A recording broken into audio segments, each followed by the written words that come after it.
Hello everyone, in this video I'll be translating and summarizing the latest Urdu broadcast by Shahbaz Gill to make it accessible for our English-speaking audience. Let's go through the key developments and insights in Shahbaz Gill's words. The most important news today comes from Bajaur, where people have broken the chains of fear. Despite a curfew, crowds of people have come out in large numbers. At the time this vlog is being recorded, thousands have gathered at Awami Lens in Bajaur. They are wearing black armbands and holding copies of the Holy Quran in their hands. Gul Zafar Khan is leading them, and all of them are seeking peace. They chant only one slogan: "We want peace. We don't want guns or bullets." You may recall that yesterday nearly 8,000 people came out, many of them the same individuals, and they marched towards the Taliban-held areas carrying Qurans. They went to a local area called Batan, where Taliban are present, and told them, "Leave our area. We do not support your illegal activities or control." Today's gathering at Awami Lens is actually a protest against the military operation that began yesterday.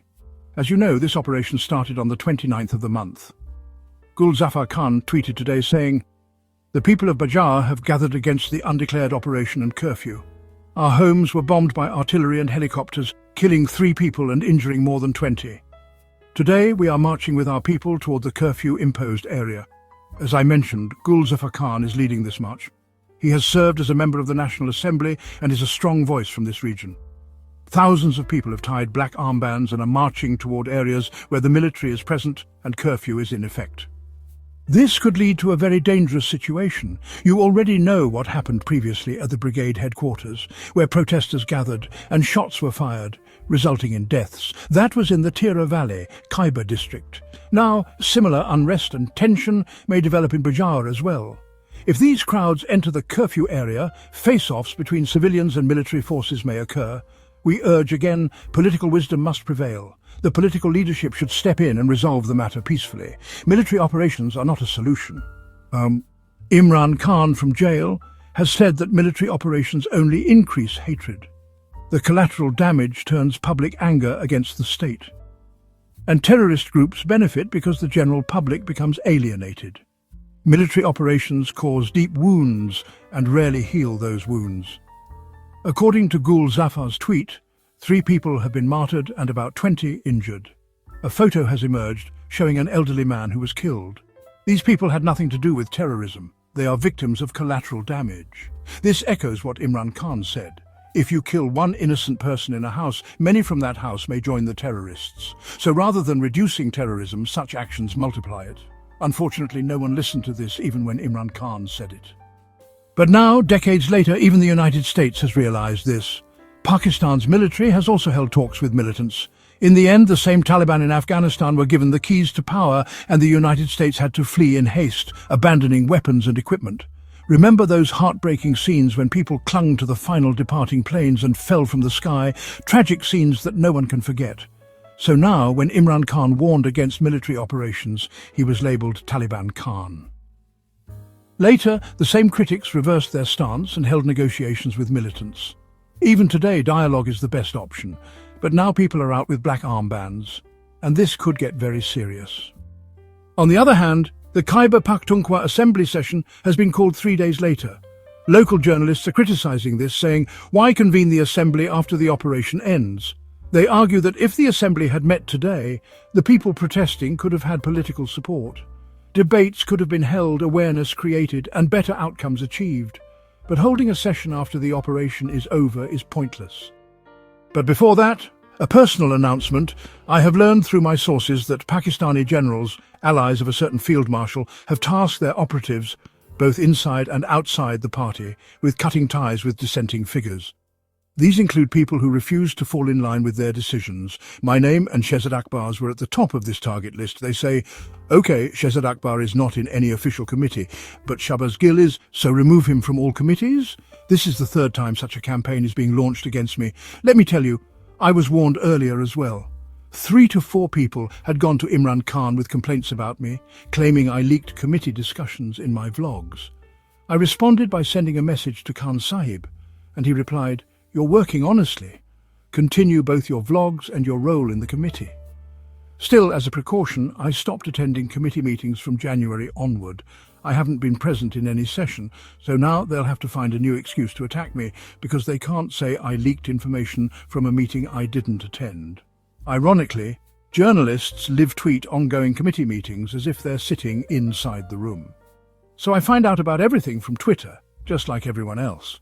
Now, a third attempt is being made to remove me from party roles. New actors, new lies, and a new smear campaign are being launched. Distorted information is being sent to Imran Khan in jail to manipulate him into issuing a half-baked notification, suggesting I committed some grave offence, justifying my removal from a party committee. The truth is, I hold no operational position in the party. I'm not chairman, vice-chairman, secretary-general, or even information secretary. I have no personal or family ambitions for Senate, national or provincial assembly seats, or reserved seats. I'm not a candidate now, nor in the future. The only position I was given was PR and media advisor for North America, and even that isn't operational. My identity card is blocked, passport is suspended, all properties in Pakistan have been confiscated. What's left to block? They think if I'm removed from a committee, I'll stop.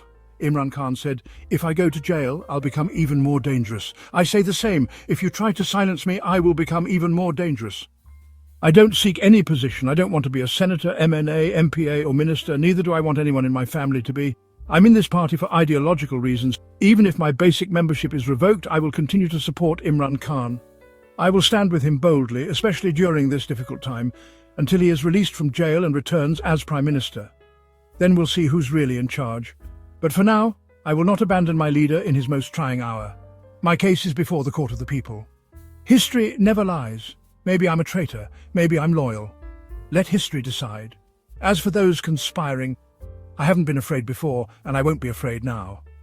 Now moving to the next news, which is that Imran Khan's younger son, Qasim Khan, has given an interview in the United States, and it was a very bold one.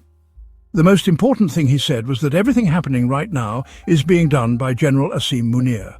He clearly stated that General Asim Munir is currently the most powerful man in Pakistan. He also echoed something we've said many times, and which caused even more pressure on us, that Field Marshal's term is ending around October or November. After that, he should go home. If he seeks an extension beyond that, then, due to the 20th Amendment, it would be considered unconstitutional. Qasim Khan also said the same exact thing, that General Asim Munir's term is ending later this year, but he wants a 2-year extension, and perhaps even a lifelong extension. He said, I don't know how long this dictatorship will continue, but it is General Asim Munir who has kept my father imprisoned, and if he gets the extension, this imprisonment may continue even longer. This was a bold and open statement, and also a bit of validation for us, because what we've been saying for weeks and months, Qasim Khan has now said word for word. In my view, this is the truth, and others should also speak up. He was asked, did you meet Richard Grenell? What happened in that meeting? Qasim responded, I wouldn't like to discuss the details of that meeting on television, but it was a very positive discussion. Then he was told, you've come to the US and started speaking. Back home in Pakistan, propaganda will start against you. People will question what you said, what you didn't say. To this, Qasim Khan said, I'm not a politician. I haven't even spoken to my father for several months. He is being given dirty water for ablution. The food and water situation is very poor. In that same jail, nearly 10 people have died due to hepatitis C. It's a deteriorating condition. I have to get my father out of there no matter what. I don't care what people say about me. I'm not a politician. I don't want to be one, and I never will be. This interview was very direct, fearless, and to the point. He also revealed, my father is not even shown daylight. He's taken out for a maximum of 2 hours. He's given filthy water and has to take showers in foul-smelling bathrooms. And the treatment of my stepmother, Bushra Bibi, is known to the entire world. As we told you yesterday, the mistreatment of Bushra Bibi has worsened. Whenever we talk about her suffering, many people get even angrier at us. Some accuse us of being part of Bushra Bibi's group. Let me be clear, my only group is Imran Khan's group. When Imran Khan repeatedly says in his statements that they are using my wife as a shield, trying to blackmail and break me by torturing her, then why shouldn't I speak up about it from the outside?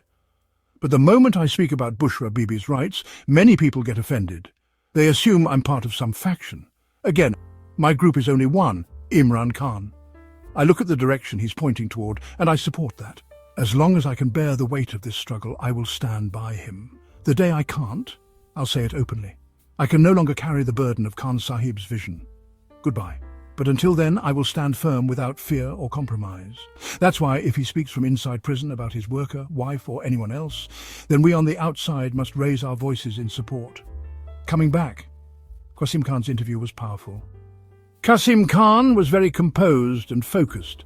Earlier, both brothers had given a joint interview on Twitter, but this one was different. This was on television and in front of very experienced interviewers. He spoke in precise and thoughtful terms. In fact, I don't think there was a single sentence that could be twisted or used against him. So I must appreciate Qasim Khan. He's young and doesn't have much media exposure. But despite that, he handled himself with clarity. It's encouraging that he's speaking openly for his father's rights, and we hope he continues to do so. Now to the final news of today, because the vlog is getting long, and this one is truly heartwarming. It's the story of bottles of grain thrown into the sea from Egypt that miraculously reached Gaza. As you know, even until today, Israel has not opened any aid routes into Gaza. People in Egypt, despite many being poor themselves, were deeply moved by what was happening in Gaza. So what did they do?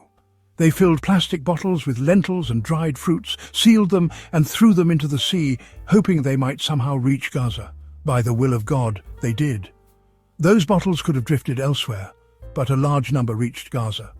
Photos are now emerging of Gazan residents collecting these bottles from the sea, containing the only aid they've received. These are God's miracles. Meanwhile, France has recognized Palestine as a state, and now pressure is mounting on the UK. The British Prime Minister has now announced that if Israel continues its atrocities and doesn't allow aid or stop operations, then in September we too will recognize Palestine as an independent state. Some critics say, by September, Israel may have already destroyed everything. What good will recognition do then? Even so, I'd still call it a positive development. It adds pressure, and that's important. People need to be given their rights. We were also supposed to talk about the sugar scandal. We'll cover that at night. There's a lot going on, including Shahbaz Sharif's involvement and Chaudhry Sahib leaking news against him. We'll discuss all of it soon. That wraps up our translation of Shahbaz Gill's video. I hope this English version helped you understand his message better. Please like, share and subscribe to Awami Lens to help our community grow. Don't forget to leave a comment below and let me know what you thought of this effort.